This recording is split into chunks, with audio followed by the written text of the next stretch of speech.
people, you've had people like Haaland when Benzema was there and all of that, and people finish this job and make it available for them. All they need is just to be clinical and stick the Yeah, ball Jude, into the that's the net. problem. But we're not talking about him scoring. We're talking about him laying off passes and insisting on scoring by himself. That's the problem. That's the big issue with Martinelli right now. He will do it now, but No, most no, times you don't get exactly. That's anybody. the problem. Do your job as a winger. Then when you have opportunity to score, then you can take it. Don't insist on scoring. That's the problem. Martinelli gets into good positions to lay off for somebody else to take the chance, but he wants to score by himself and scuffles these chances, and the team gets into trouble. So he needs to He play. had only one clear chance yesterday, which was the let No, off he had two. from He from had two. Gabriel Jesus. You No, know, he had to. but There and for was. me, I was going to say about that Gabriel Jesus chance. If you are a top nine, won't you take a quick shot on that ball and get your goal? Mm-hmm, Why would you start passing the ball? mm-hmm. You already have you're already narrow on goal. You understand? That's why that's a A striker's typical ball. nine, yeah. That's a typical nine. There is no way a Haaland will get that ball and you will see it at the back of the net. I mean, how else do you want the ball to come to you?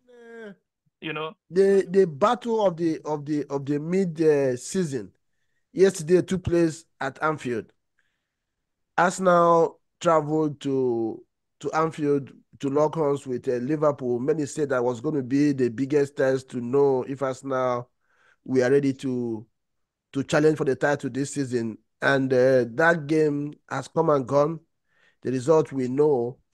And of course, it was a 1-1 draw. Many thought that Arsenal would lose that game, and so many Arsenal fans too were expecting their team to come up with 3 points. I've always said that Arsenal is best suited to win the title better than Liverpool. But after watching that game yesterday, I feel that Arsenal is short of being favorite for the league win ahead of Liverpool, and Liverpool also has their own weaknesses. So Arsenal is short in some type of way. Liverpool, I feel as well, is not. Is not. You're going to say they're favorite for the title. City as well this season has shown that they themselves as well are not clear favorites. So it's really looking at an interesting season, that's going to unfold in our eyes. Either of these three teams can win the league. Yesterday, I saw an Arsenal team that we are solid. They approached the game with some sense of confidence, courage, and came with an ambition to win the match, though they made some mistakes that made sure that they did not achieve that. Then I saw Liverpool, another team as well, that were willing to defend their reputation and try to as well win the game. But in doing this, they also show some frailties in their squad. Liverpool, I think they have banked more on emotions this season, and it looks that there is some level of substance that is not in Liverpool play. They are not. They don't look a complete squad, a complete team to challenge for the title. There is something short in that team. There is a level of immaturity in that team. They play on emotions, and that's why before the game, I believe Klopp was calling on Anfield to rise to the occasion to to help the team. So when a coach starts to do that, you will know that the team is not very strong in confidence. So and Arsenal, on the other hand, created a lot of chances at the beginning of that game. Should have been 2-3 goals up after 25 minutes, just like they did last season. But Martinelli, with his immaturity and some other, Jesus had a very good show. But of course, we know that it's not going to get you the goals, especially most times when you want them. So there's still improvement to be seen. With these two teams. I don't know how you guys saw the team. Ugum, you watched that game for sure. What's your overall take? What did you get out of that game? Do you think Arsenal has shown enough for you to back them to win this league this season? Yes, I think Arsenal have shown enough for me to back them to compete and ultimately win. I've had a lot of opinions, a lot of pundits talk about the goal scoring problem, which I believe is a real one. Um, Everybody's saying that Arsenal needs a potent forward that can deliver more than 15 goals a season to win. I think we need a goal scorer. We need people that score goals, but more importantly, Arsenal just need to take one game at a time and try and win one game at a time. I think this thing is not rocket science. It can become rocket science when people overcomplicate it. Football is a simple game and a complicated game, I agree. But if the team is able to defend properly, take one game at a time, take every game as a final, beat opponents 1-0, 2-0 here and there. We'll move to the next one. Move to the next one, which is what they've done so far. And how many games have we played in the league? 18 games now, lost 2. 18. We've gone halfway already, right? Yeah, if they repeat what they achieved first half of the season, second half, for the second half, they win the league. It's as simple as that. And all the myths, all the punditry, all the predictions, all the stuff that the people say, yes, many of them hold water, but on a given day is what happens over 90 minutes of a game. Mm-hmm. If they can pull through and be able to score enough goals to win a game, that's how they end up winning the championship. Right? So, having said that, I would love as a fan for the team to be improved, for the team to for the club to buy maybe a forward or two, or maybe a winger or two, or maybe a defender or two. But more importantly, the unity in the squad is what I love. The sense of commitment, the passion that's being shown by the club. Previously, whenever we go to Anfield, I would always be very worried. I was worried yesterday, to be honest. But they went there and they played with passion. They played with pride. They defended every blade of grass. That's all. That's really what you need to get to the ultimate goal, right? You go there, play without fear, play and let your opponents know that they are facing worthy opponents. That's what they did yesterday. And I listened to Jurgen Klopp after the game. He was full of respect, full of both respect and admiration for the Arsenal team. And I mean, and I was thinking yesterday, look at our coach. Mikel Arteta is a rookie coach for all intents and purposes. Yeah, I've been thinking about that too. This is a guy, that this is his managerial job. People have forgotten that. He used to be an issue. He's a prior experience. Now nobody's talking about it anymore. Arsenal is now should be able to compete with City. His team is playing, matching up with the likes of Jurgen Klopp and Guardiola, more illustrious opponents that have shown and done it at the highest level. And the team is competing. So far, so good. I say let them just stay focused. I pray we don't go through the kind of devastating injuries that certain teams can go through that can really just completely derail your season. Hopefully, our guys that are injured will come back and the team will continue to go stronger and stronger. Yeah, Chioma, I know you've been itching to talk about this one. Are there things that you saw in that game that you want to talk about? And looking at, that Jude mentioned, try to throw some stones on Saka. I don't think he particularly did badly yesterday, but he wasn't astounding. So I don't know, what did you make of Saka and Martinelli? There were 2 chances that Martinelli at least should have given the keeper something to worry about. Yeah. And I don't know how he managed to, make too many touches before trying to, take the chance. And those chances were just gone. Even the one that the rebound, for me, I think he should have taken that shot one time. Even if it hits on anybody, then we can worry about the rebound. But he was trying to make sure that so Chioma, I don't know what's the key element of that match that what stood out for you? What stood out for me was obviously the defense. it stood out for me. I mean, I can sit down and talk about them and gush about how, they've been wonderful.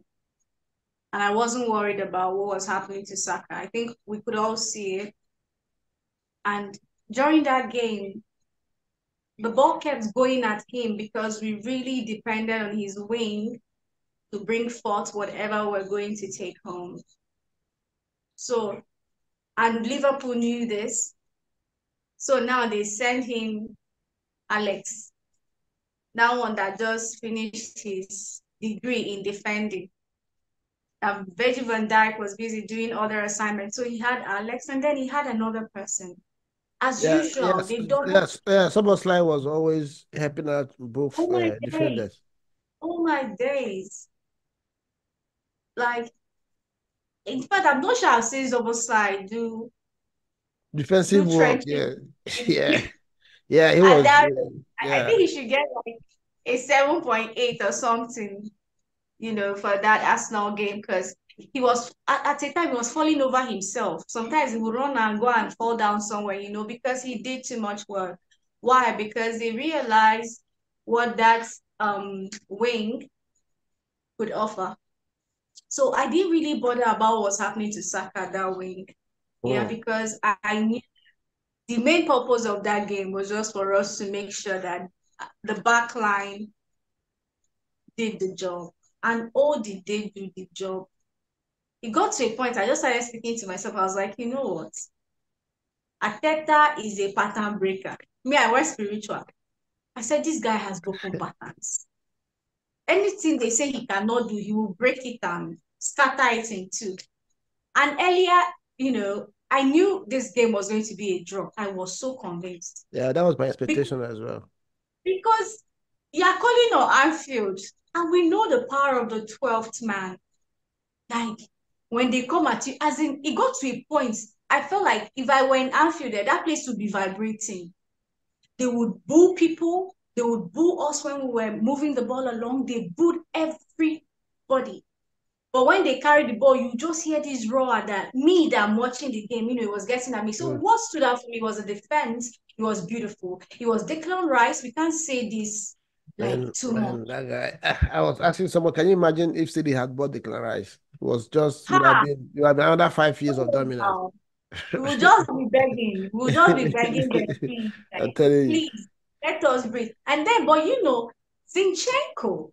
Yeah, I was gonna ask you that question. Chioma, just allow me, let me touch base with you on that. Sure.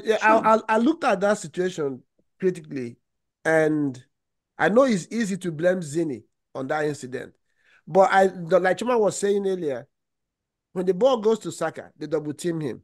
How on earth was Zinchenko one-on-one with Salah? I believe that's more of a team mistake than Zinchenko. Salah has scored over 200 goals for Liverpool, and I'm sure half of those goals were scored 1v1. In terms of reputation against players who have better defensive reputation than Zinchenko. So I don't know what anybody was expecting Zinchenko to do against Salah in that position.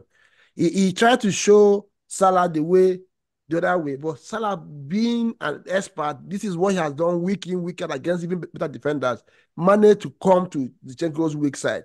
So for me, I don't blame Zinchenko that he could have done better, but if he was on the other side, Saka scored that goal, we will hail his brilliance and we won't talk about the defender.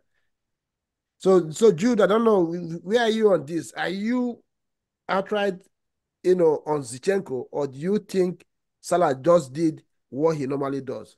And why would Arsenal leave Zinchenko one-on-one with Salah in that situation?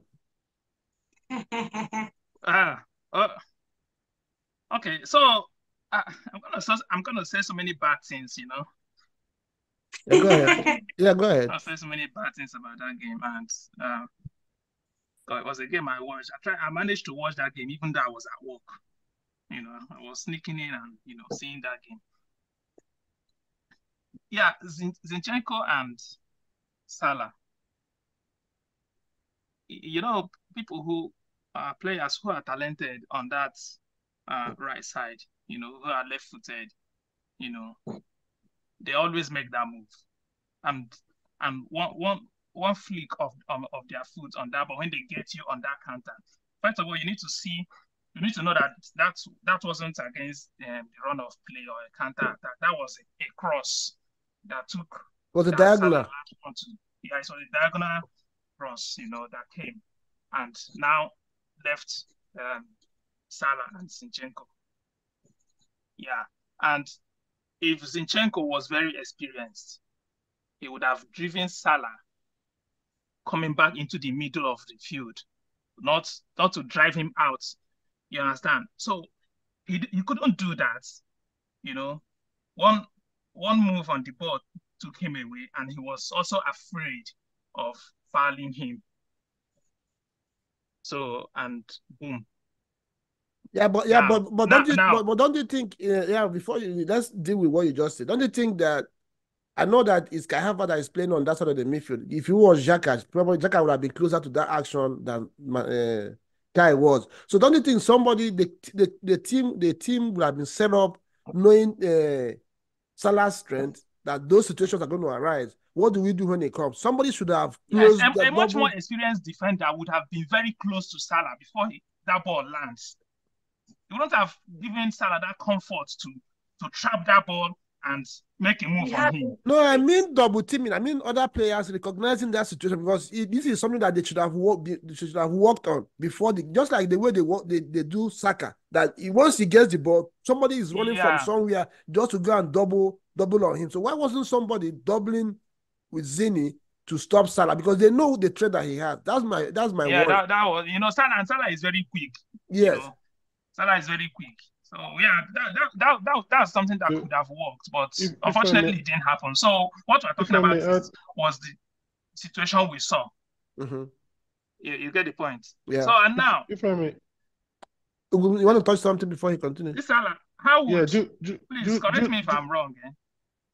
Yeah, go ahead. Correct me if I'm wrong. Most times you have seen Salah, Riyad Mahrez, what was this guy's name that was at Bayern before? Robin. Arjen Robben. People who make that flick and take a shot on their left leg, very deadly on that left leg. Do they score from the near post or from the far side? Most of the time it's for the far side. But what happened was... Beautiful. So, and Raya was at his near post. No, you know what happened? No, you know why I blame Raya for that goal? The reason, the person I will blame is Gabriel Magalhaes.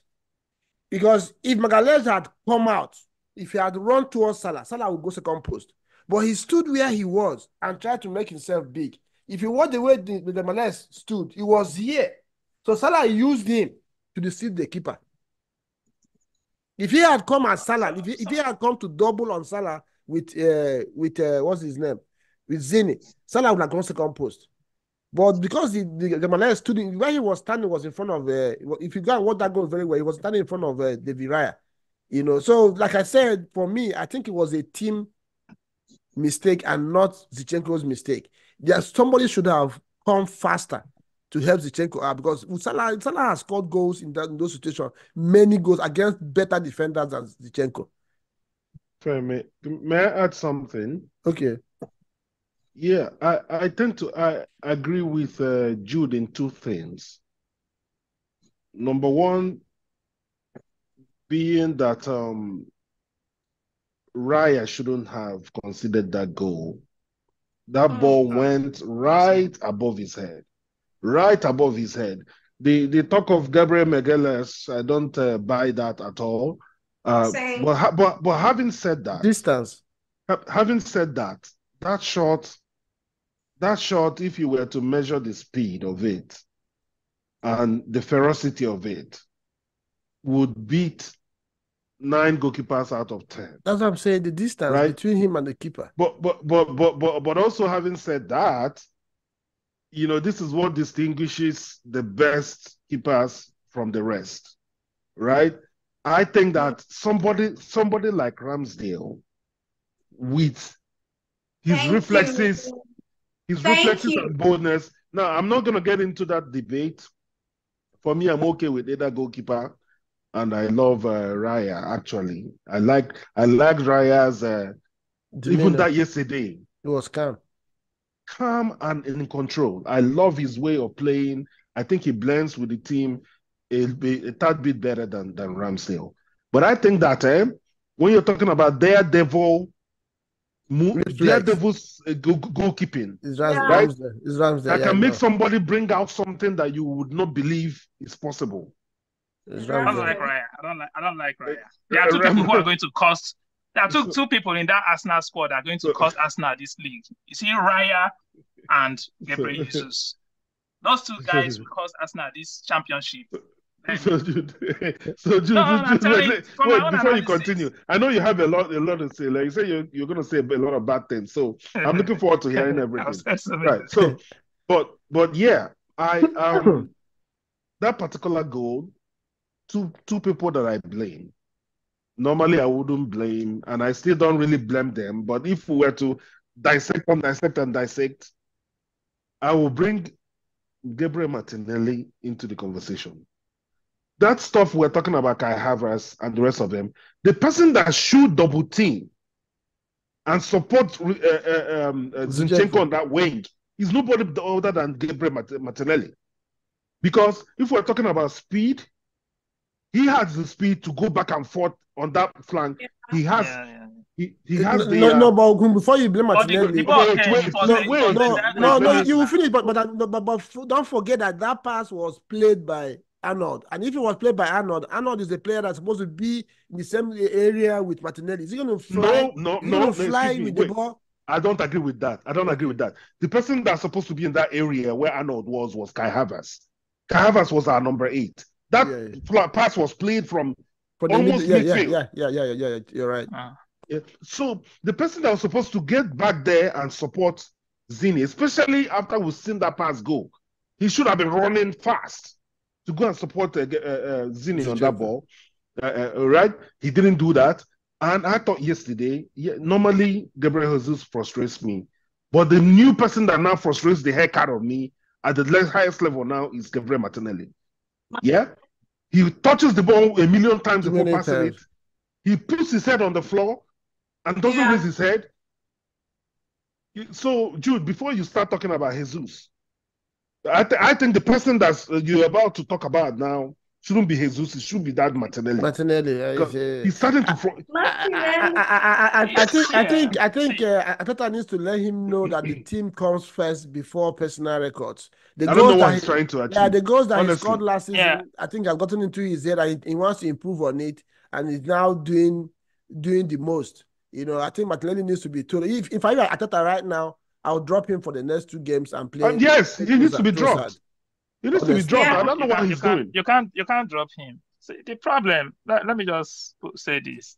You can't drop him. Who else are you going to play there? He played Trossard. Trossard can start. He will come in as a sub. It has happened before last season. In fact, actually, it was after that was done to him that he picked up and delivered. There are two different players. Martinelli is a more dangerous player that can offer you so many things than Trossard. Of course, but if he's not offering those things, well in some cases. If you're not offering those things, then why would he be playing? See, like the last time I was on this show, there was something I said, and that is the problem with Martinelli. If there is a 9 that is doing his job in that squad, Martinelli won't be given this attitude. The problem is that you do know what it takes for wingers to come in and score. This guy, most of them are not built in that manner. In the likes of Ribery, the likes of Arjen Robben, and the likes of Salah, and all of them. Not all of them have that quality to be doing what they do week in, week out. Whatever Martinelli does, it takes a lot of energy, to come in from that wing and to get you goals. There's a reason why people, you have people like Haaland, when Benzema was there and all of that, and people finish this job and make it available for them. All they need is just to be clinical and stick. Yeah, Jude, that's the problem. But we're not talking about him scoring. We're talking about him laying off passes and insisting on scoring by himself. That's the problem. That's the big issue with Martinelli right now. He will do it now. But most times you don't get anybody. But that's the problem. Do your job as a winger. Then when you have opportunity to score, then you can take it. Don't insist on scoring. That's the problem. Martinelli gets into good positions to lay off for somebody else to take the chance, but he wants to score by himself and scuffles these chances, and the team gets into trouble. So he needs to. He had only one clear chance yesterday, which was the let No, off he had two. from two. Gabriel Jesus. No, he had to. But for me, I was going to say about that Gabriel Jesus chance. If you are a top 9, won't you take a quick shot on that ball and get your goal? Why would you start passing the ball? You already have you're already narrow on goal. You understand? That's why that's a striker's ball. 9, yeah. That's a typical 9. There is no way a Haaland will get that ball and you will see it at the back of the net. I mean, how else do you want the ball to come to you? So like I was telling you the other day on the platform that if Arsenal does not have a striker that gets them 20, 25 goals a season, my brother, it will be a miracle for them to win this league. Yeah, but like I said earlier on, Jude, on that, and the woman mentioned it, this is half of the season. Arsenal has managed to just lose 2 games, even including playing against City and Liverpool, and win. I think they have about, out of 18 games, they've won about 13 or so without that 25-goal striker you're talking about. They can still, and you don't forget that even those times, Jesus missed I don't know how many weeks that he makes so far this season. So it doesn't really, what you're saying, yes, if they do, it makes it easier, but they can still achieve it without that striker. They can still achieve it. I think it's more of the team kind of relaxing. Saka and Martinelli need to relax. They need to understand that they don't have to score in every game. Another thing that we're forgetting is, as good as Rice has been, as immense as it has been for Arsenal, is different from Thomas Partey. Thomas Partey, in that position, Saka and Martinelli will play differently. There's this control that Partey brings for Arsenal when he's in the pitch. He is always close to the action, and he manages to cover some passes that Rice cannot do. Rice does something differently than Partey does, but there's a Thomas Partey touch missing in what Arsenal is doing right now. And I believe if he comes back and he's fit and he can give Arsenal a 10 games run, Arsenal will be in a very good place. What will happen is you will have a Declan Rice doing the dirty work, and Partey will have all the time and space in the world to make life easy for Saka and Martinelli. So maybe that's another aspect that we are missing. And let's not forget that Tomiyasu is injured. We saw what Arteta could offer the team before he got injured as well, and these players are coming back. So what has happened is Arsenal has rallied the troop to defend, to refuse to lose games at this moment. I think on the second half of the season, the team will unleash the attacking prowess, and probably that's when we can talk about these things. That for me.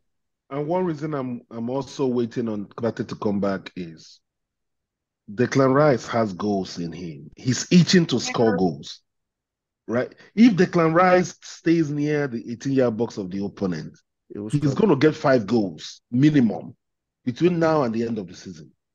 If he plays a little closer to the 18-yard box, right? The only problem now is there's nobody else doing that job.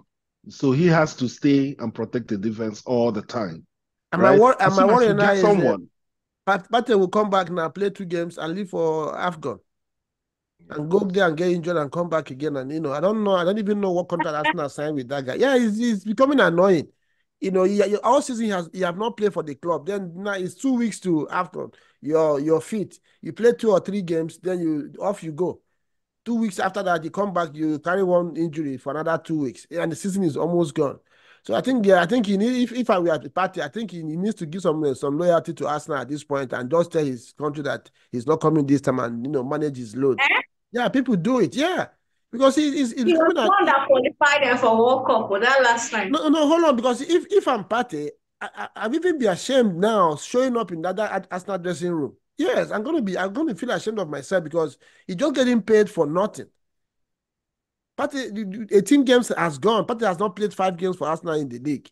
Then January you go to Ghana and come back again and carry one muscular injury, and every day you show up and show up in the what should the other players be telling you? So at some point you have to tell your country too, say, hey, let me give this guy some of my service as well. That the ones paying me, that the ones taking care of me and stuff like that. So it's really a very dicey one. And like I said, you can see that Partey is missing in that team. Yeah. Yeah. Hey, Judy, you're on mute. I'm saying that Partey brings a lot of calmness to that middle. Middle, yeah. There's a lot of stability he brings when he's in the middle, and then he makes the guys at the back, Megales and Saliba, to be more relaxed. Not that Rice is not doing a fantastic job. Rice has been quite a bargain, So exactly. I don't see anything. What happens is that you'll be spoiled for choice by the time Partey comes in. The Timber guy, he has a lot to prove. I've not seen. I don't know why you guys keep hailing the guy for. No, how many minutes? No, it's just the defensive. He has shown that he can defend. Like that thing yesterday, we were talking about Zinchenko and Salah. It will happen. Let him come and play. That's the Timber. thing. Then, why are you guys not talking about Odegaard's penalty? You guys got off the hook. No, we'll get there. That one is very. For me, I believe Arsenal was lucky. If the referee had given that, I was very lucky. But Jude, let me tell you, I did some research on that stuff. We have had that incident like 2 times this season, and they didn't give it. One was, I think it was West Ham against, the two of them actually, West Ham was involved. West Ham against United, and I think West Ham against Chelsea. Exactly the same way. Yeah, why do you think the ref didn't give that call? The referee didn't say it, but the VAR told him not to give. They checked it, and from what I heard, I watched a show, Match of the Day show, and the VAR guy, expert that comes on the show, say he heard them tell him about Odegaard falling and trying to make his body, bring his hand closer to his body so that he shouldn't give the pen. And he lost his footing. So, and like I said, that incident has happened twice this season in other games, and they didn't give it. But that doesn't mean that if the ref had given it, I'm not sure they would have reversed the decision. But this is the reason why they didn't give it. But having said that, on real time, I knew that Arsenal was lucky to have come off that. But when I now heard all these other part of it, I said, okay, maybe that's what maybe there's a law that says if a player loses his footing and fouls in the box, don't give. I think that probably that's why Arsenal. But we have seen that these referees go against the rule and nothing happens. But let's not forget that at that time it was still 0-0. It was still 1-0. So even if they had given the penalty, it would have made it 1-1. Maybe the Salah situation wouldn't have happened. So either ways, we shouldn't put too much. If it was 1-1, 10 minutes to go, then you can say that would have won Liverpool the game. But at that time, there was still so much game to be played, and Arsenal was leading 1-0. So obviously, probably that decision probably wouldn't have decided the game as well. So that's why I don't think we should put much weight on that incident. Ugum, do you have anything to say about the game? I mean, I think Liverpool. Let's talk a little bit on Liverpool. Trent Alexander-Arnold. This guy, for me, I've always loved Trent. I don't know why people kept hammering on him on this defensive this and that. Defensively, he's not the worst defender on earth. And going forward, this guy is versatile. He releases these passes and assists. For a defender, 56 assists in Liverpool. Bro, I don't know. You can't go wrong with that. And this is not just give me, I give you, I do across the board. Somebody knows it. This guy manufactures chances, scores goals. In fact, this season he has rescued Liverpool in so many games. There are very good ingredients in that Liverpool team, but I believe that Liverpool right now is riding on emotion. They're not playing like, even Klopp mentioned it, in his post-match conference, that at some point had to tell the team to calm down. I think Liverpool is playing too much on emotion. They need to play with strategy. They need to play with strategy a little bit. This is what Alex Ferguson United used to do in those days, especially against Arsenal and the big teams. They bring the tempo down. They calm you down. They make you take your foot off the pedal, and then they hit you. So this going. I don't think is good. That is the reason why I feel that Liverpool is not clear-cut favorite ahead of Arsenal in terms of winning the league, especially for the fact that you see the Endo guy that they have in the defensive midfield position. He struggled all through that game, got a yellow, and had so many fouls because he couldn't keep up with the pace of the game. So I think that's an area that Liverpool is very, very short, and that could also mar their ambitions this season. I don't know what Judah, do you guys have anything to say about the Liverpool squad? Yeah. But I think Liverpool have a solid squad. McAllister didn't play yesterday. He usually brings a bit more guile and directness in their play in the midfield. They have the tools up front. They have good midfielders. As for the style, it is their style. I don't. If Klopp is asking them to calm down, he's a joker because he doesn't. His pattern is to stay on it and run around all over the place as if the house is on fire. That's how Klopp plays. So it's too late now if he's asking his guys to calm down.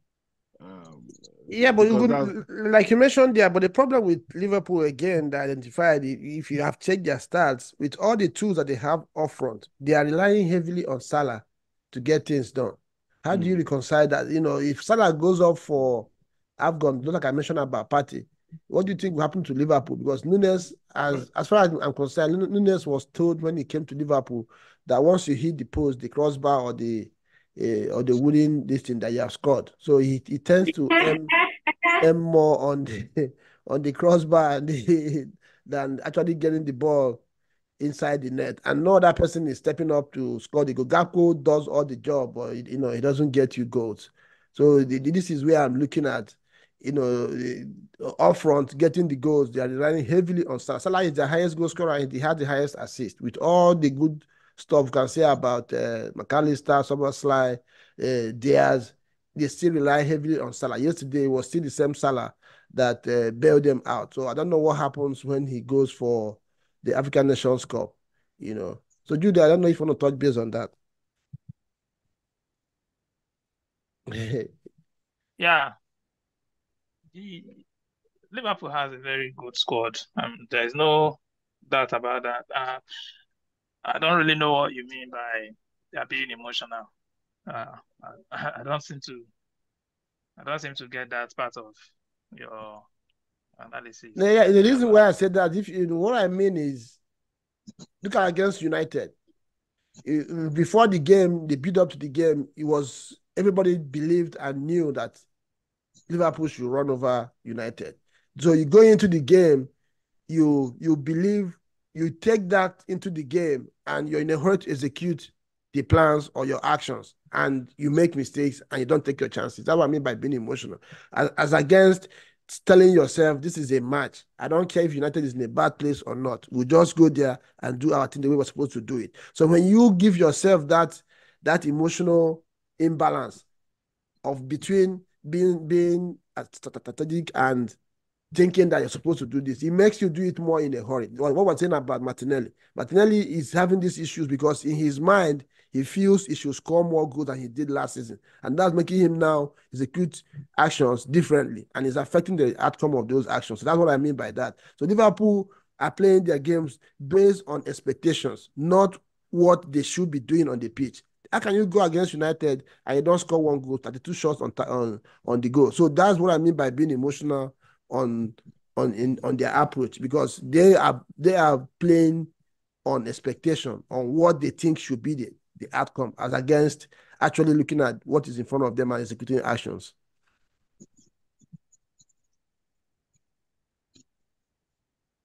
Yeah, mute.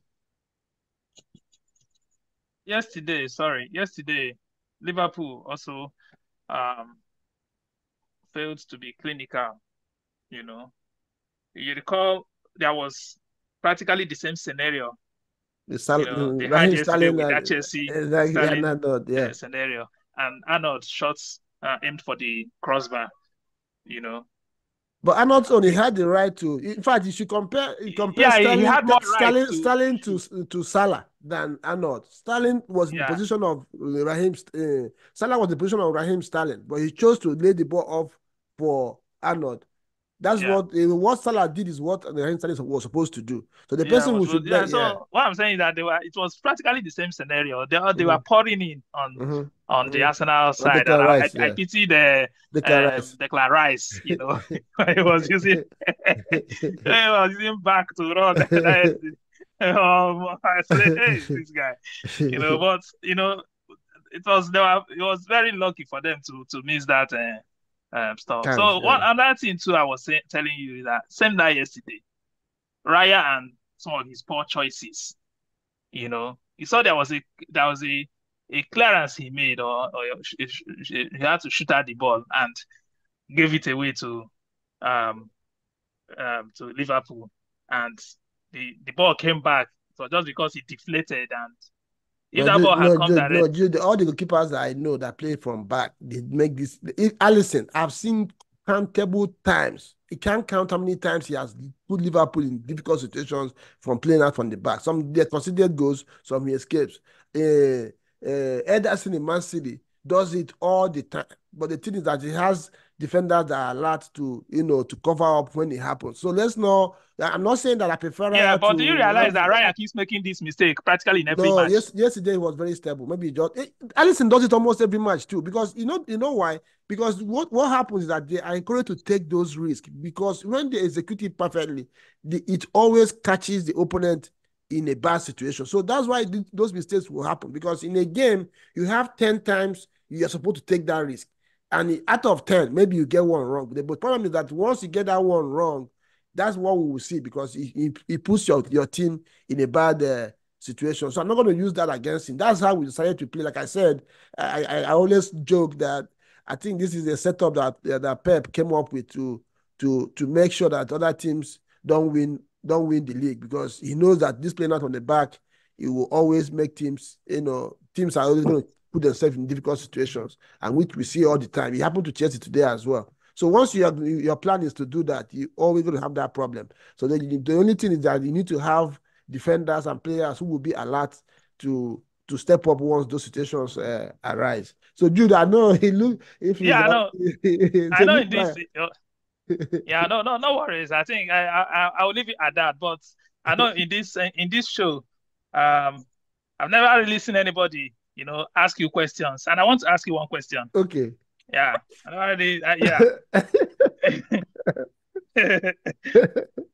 As an Arsenal fan, do you think Arsenal will win a trophy this season? If yes, why? And if no, what do you think? Let me clarify the question. Do I think they will or they can? Do you think they will? Not whether they can. Everything can to an extent. For them to be competing, they can. You understand? Do you think they will? Which is a question of belief and yeah. Yeah, based on capability, I would say yes. But of course, you have Liverpool, you have Man City, and don't forget that the Carabao Cup is gone already. So we just have the league, the FA Cup, and Champions League. That's how they go now. No, hold on. Champions League. Champions League. We know Arsenal is a rookie, and the favorites in the favorite list, they are like fifth behind Madrid, Man City, Bayern, and maybe Inter Milan. Then you see Arsenal. So the expectation on that side is low, though they can win it, but I'm not saying they're going to win it. The league, Arsenal, for me, they are favorites to win the league. They are favorites to win. For me, I back Arsenal to win the league this season. I back them to win the league. But of course, we know there are factors that can happen that will make it important. I believe Arsenal can win the league this season. That's what I'm saying. If you say will, then that means you know the future. Nobody, even Pep, will not tell you that City will win the league this season. He will not say that. But can they win it? Yes. Based on what I have seen, like I said, first half of the season is gone. Arsenal, 18 games, they only lost 2. Probably drew 2 or 3 and won the rest. So if they can repeat the same form in the second half of the season, yeah, of course they will win the league. So for me, I believe Arsenal are favorite. Arsenal is above Liverpool in winning the league this season from what I have seen. I believe Arsenal is on the same level with City to win the league this season, except the Pep factor. So they have shown me enough to back them to win the league. If they maintain what they have done this season, because then the reason why I say this, you said the second part of the question is why. The reason why I say they can win the league is, like Chioma mentioned, our defense. Arsenal is conceding less chances and less goals to the opponent. And this is what you need to win titles. And somehow they still manage to score goals. So I believe they can win the league. We have played City 2 times this season and we have won 2 times. We have played Liverpool at Anfield, we did not lose. We have played Chelsea, we have played United, we didn't lose any of these games. We only lost against Aston Villa and Newcastle. And those 2 games, we are all lost because of bad officiating, if you agree with me. So if the referees had done what they're supposed to do against Newcastle and Aston Villa, probably Arsenal will be like 6 or 7 points clear now on top of the league. So after, with that kind of form, why would I say they cannot win the league? So to answer your question, like I said, I will never say we'll win the league because I can't see the future. I'm not a spirit, and nobody can say that. But can they win the league? Yes. Are they favourite to win the league? In my reckoning, yes, they are. Because the second part of it reason is because I've looked at City.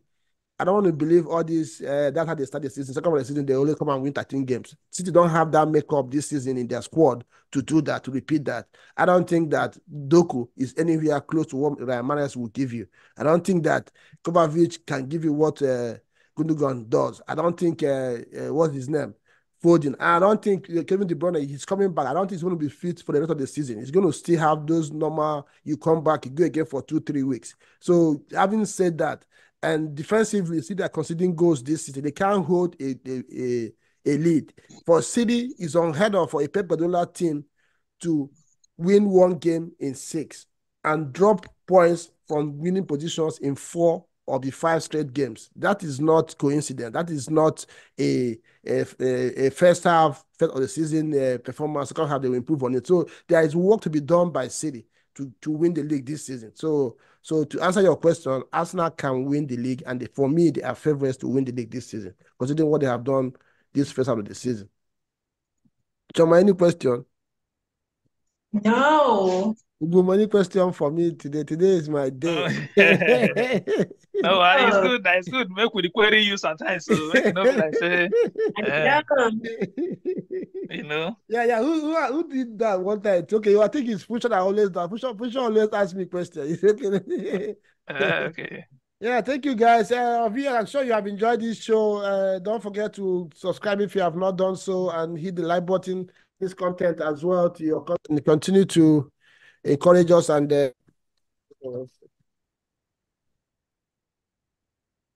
show and to the Christmas fixtures is coming thick and fast. So far, like the popular saying, Arsenal is on top of the league at Christmas, which that means in England there's so much noise about it. The top of the league at Christmas. So the games are coming thick and fast, and we see both Liverpool and Arsenal. It looks like they have strong fixtures coming up. I think Arsenal plays West Ham next, and West Ham is it West Ham and Fulham? Can't remember. And Liverpool, City coming back from the World Club Cup. Looks like I think they'll be licking their lips now that they came back after 2 weeks and not very far away from top.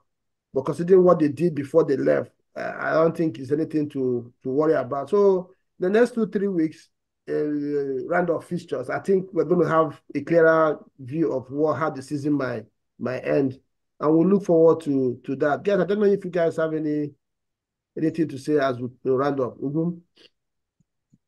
No, just looking forward to the next round of fixtures. Chioma, you've been quiet. You've been watching us. You know this guy here. Enjoying listening. This guy here, the Jude, like I said in the beginning, he always looks like he's not an Arsenal fan. This guy, he's marrow. is Arsenal blood, but he will, just because of Arsenal has not won won in a long time, he tried to be a protagonist if he's Arteta.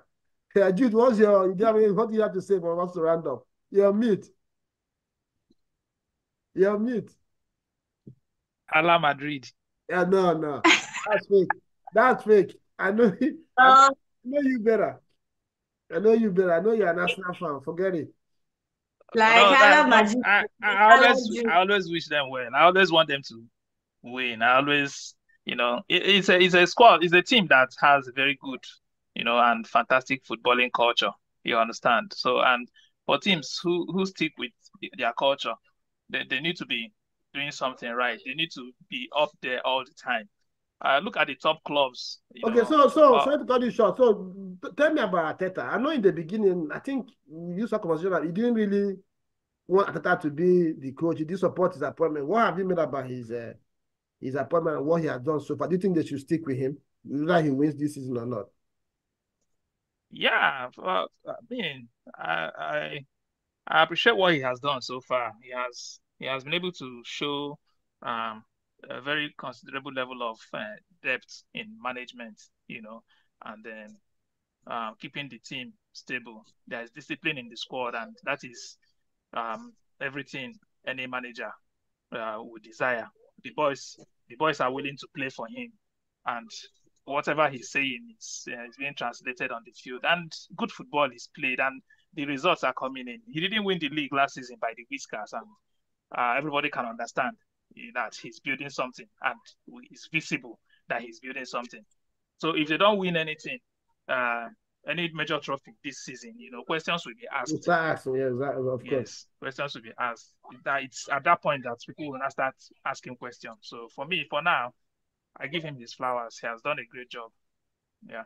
Okay, guys, thank you for coming on the show. Chioma, enjoy your Oba and all that in the East. I envy you right now. I wish I could be where you are. I know there is so much. Really? Thank you for having the time to stop by and be with us on the show today. And we hope to have you again within the week as the fixtures continue to pour in. Thank you, guys. And okay, Chioma is in the village. Yeah. She's in the East. Oh, okay. No wonder we see. No village like this. I mean, okay, let me not say it. I'm on live. My village is in Anambra. Yeah. No, I wanted to say something. Yes. That's it. That is it. That is it. That is it now. You have said it now. I'm sorry. I've been seeing this now. Around. Can you imagine? Choma, okay. Yes. Okay. What? It's not an engagement ring goal. You should calm down, no. Relax. They say Igbo girls go to the village to get married, yeah, every Christmas. Yeah, that's what he's saying. Because I told you, you've been moving this hand. I've been seeing your hands more than your face all through. If not the real one, una go blind. Okay, no worries. Enjoy your stay in the village and happy Christmas to all of you. Yeah, same here, man. Peace out, guys.